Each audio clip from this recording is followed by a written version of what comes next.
You know what's worse than being broke? Being rich and eating dinner alone every single night.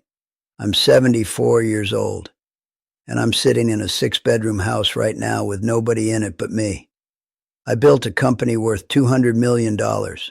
I have 3 cars in my garage, a vacation home in Colorado I haven't visited in 4 years, a wine collection most people would kill for, and my phone hasn't rung in 11 days, not once.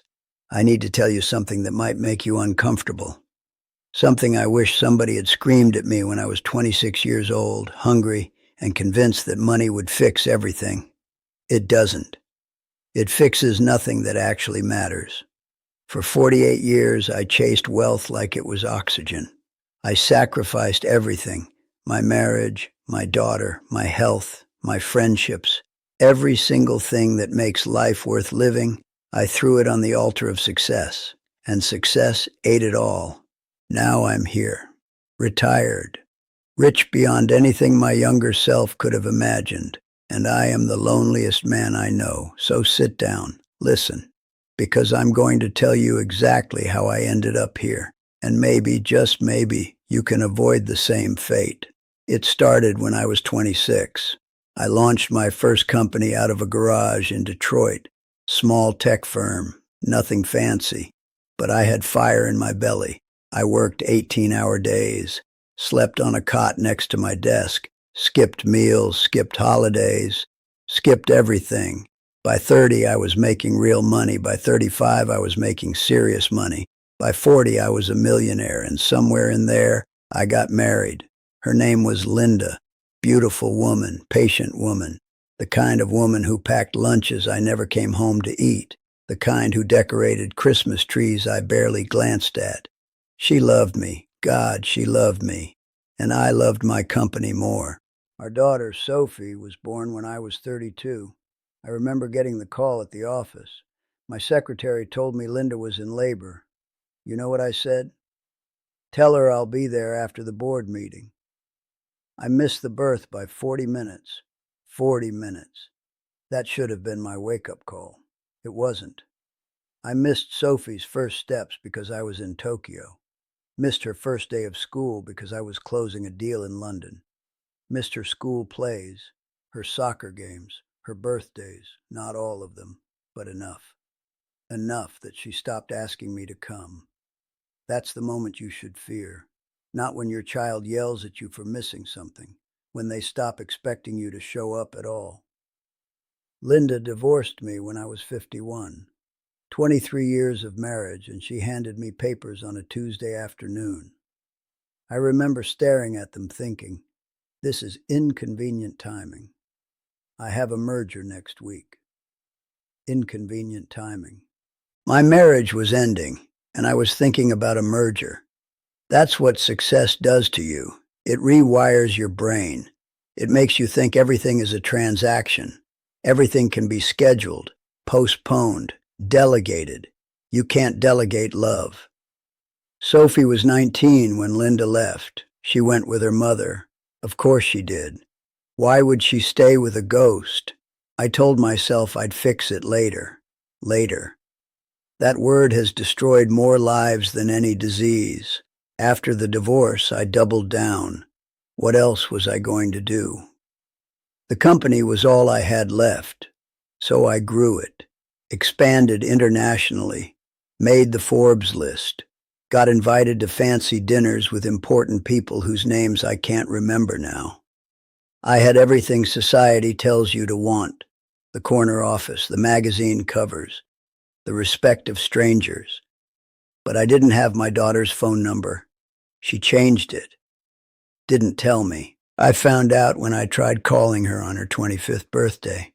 The number was disconnected. I sat there holding my phone, listening to that mechanical voice saying the number was no longer in service. And for the first time in my life, I felt poor. 2 years ago, something shattered me completely. I found out through a mutual acquaintance that Sophie had gotten married. A beautiful ceremony in Vermont. 70 guests. Her mother walked her down the aisle. I wasn't invited. My own daughter got married and I wasn't even told. I sat in my living room that night, surrounded by awards and expensive furniture, and I cried like I haven't cried since I was a boy. Deep, ugly, shaking sobs, the kind that come from somewhere so far down you didn't know it existed. I built an empire, and I couldn't build a relationship with my own child. That was my catalyst. That was the night everything I believed about success, about hard work, about sacrifice came crashing down around me. Here's the lie I told myself for 48 years. When I make enough money, I'll slow down. Then it became, when the company goes public, I'll take time off. Then, when I hit 50 million, I'll reconnect with Sophie. Then, when I retire, I'll fix everything. The goalposts never stopped moving, never, and I kept chasing them like a dog chasing a car. What was I going to do when I caught it? I had no idea. I never thought that far ahead. You're doing this right now. I know you are. You're telling yourself some version of the same lie. When I get the promotion, when I pay off the house, when things settle down. Things never settle down. You know what settles down? Your body into a hospital bed. Your coffin into the ground. That's what settles down. I had a colleague named Richard, brilliant man, built his company right alongside me. We used to joke that we'd retire together, buy a boat, sail the Caribbean. Richard died at 68. Heart attack at his desk. They found him slumped over a spreadsheet. At his funeral, his wife said something I'll never forget. She said, he gave his life to that company, and they replaced him in 2 weeks. 2 weeks. 50 years of sacrifice, replaced in 2 weeks. Is that the legacy you want? You know what keeps me up at 3 in the morning? Not the deals I lost, not the competitors who beat me, not the market crashes or the lawsuits or the failed products, none of that. What keeps me up is Sophie's 8th birthday party. She wanted a princess theme. Linda told me about it 3 weeks in advance. I put it in my calendar. I bought the gift myself, which I never did. A little porcelain music box with a ballerina inside. Sophie loved ballerinas. The morning of the party, my phone rang. Emergency board meeting, hostile takeover attempt. I had to fly to New York immediately. I chose New York. I chose a boardroom full of men in suits over my daughter blowing out candles. And the worst part? We won. We blocked the takeover. Everyone celebrated. Champagne, handshakes, backslaps. And 800 miles away, my little girl opened her gift without me there. Linda told me later that Sophie kept looking at the door, waiting, asking when Daddy was coming. He wasn't coming. That memory burns worse than any failure I've ever experienced. Here's what else haunts me. The fishing trip I promised my father. He asked me every summer for 15 years. Let's go up to the lake, just you and me. Every summer, I said next year. He died waiting for next year. I spoke at his funeral about what a great man he was, but I couldn't give him a weekend. The anniversary trip to Paris. Linda always dreamed of going. I booked it twice, canceled it twice. Work came up. Work always came up. The letter Sophie wrote me when she was 12, a school assignment about her hero. She wrote about me, about how her daddy built things and helped people and worked so hard. Linda saved it in a drawer. I found it after the divorce. I never even knew it existed. My 12-year-old daughter called me her hero, and I was too busy to notice. After Sophie's wedding, something broke inside me, but something else started growing, something small and desperate and alive. I decided to change. At 72 years old, 48 years too late. But I decided. I retired, fully, handed the company to my partner, walked away from everything I had built. People thought I was crazy. Maybe I was. I started small. I wrote Sophie a letter. Not an email, not a text, a handwritten letter, 23 pages long. I told her everything, every regret, every missed moment, every time I chose wrong. I didn't make excuses. I didn't explain. I just apologized. She didn't respond for 4 months. Then one morning a text appeared. 5 words. I got your letter, Dad. 5 words. And I cried again. We're not fixed.